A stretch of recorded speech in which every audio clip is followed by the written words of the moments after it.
Hello, hello. Um, so I came back to my little lead trap and and as expected he was gone. I had to leave the house for a couple of hours.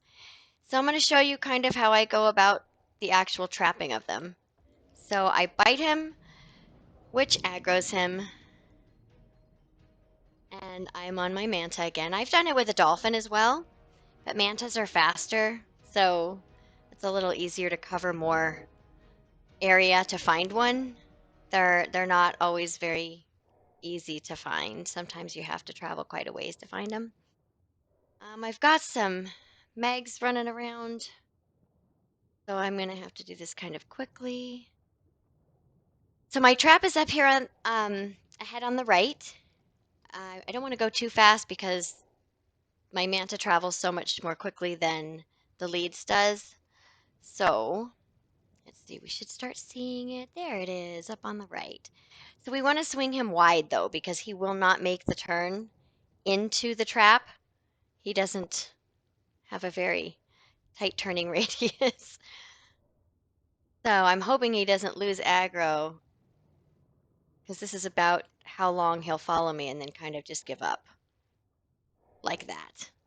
So this is kind of a good example so you can see how this works because he'll just stop and then you just bite him again and he'll start following you again.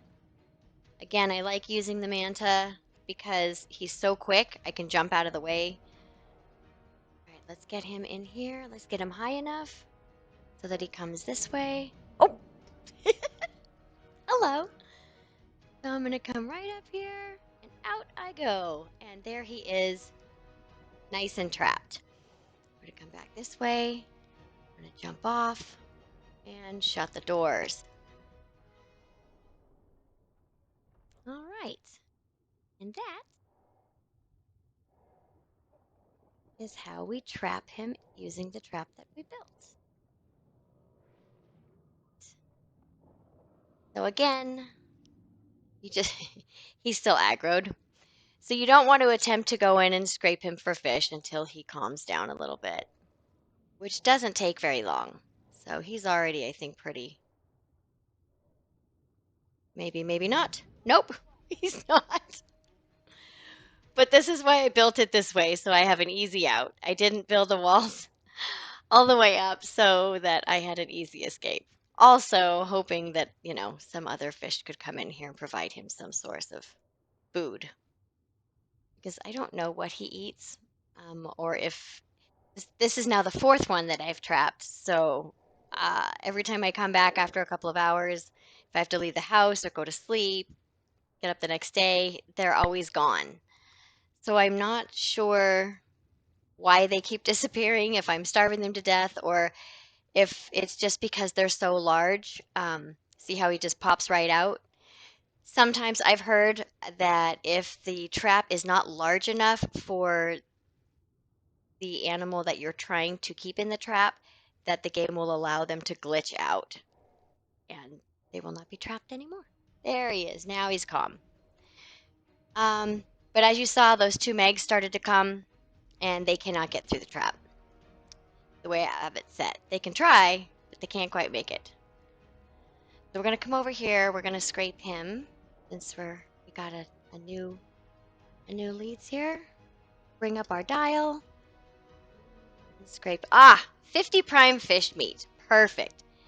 And that right there is exactly the purpose for going through all of this hard work because prime fish meat is not the easiest to get in large quantity. You can kill a meg and you might get 1 to 3, possibly 4. I've never gotten 5. Um, but a lot of the times I'll kill a meg and get 0 prime fish meat. So this is a really nice way to keep in stock of prime fish meat. So you just have to come every 10 minutes and scrape him for fish. I'm going to shut this so that no Megs can get in there at him and kill him, just in case that's maybe one of the reasons why they keep disappearing on me. It's perhaps, I thought, since part of their body sticks out of the trap, I'm wondering if the Megs are actually reaching him to hurt him and kill him. I don't know.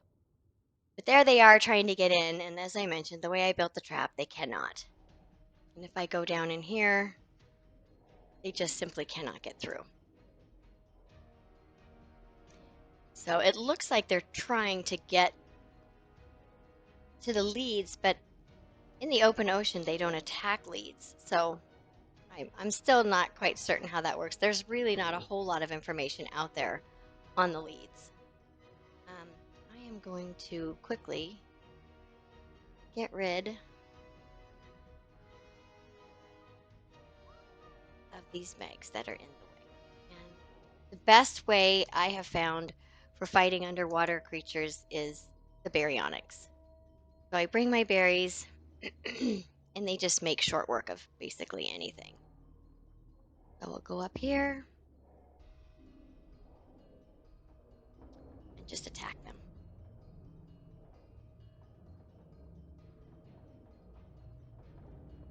And they will quickly be gone.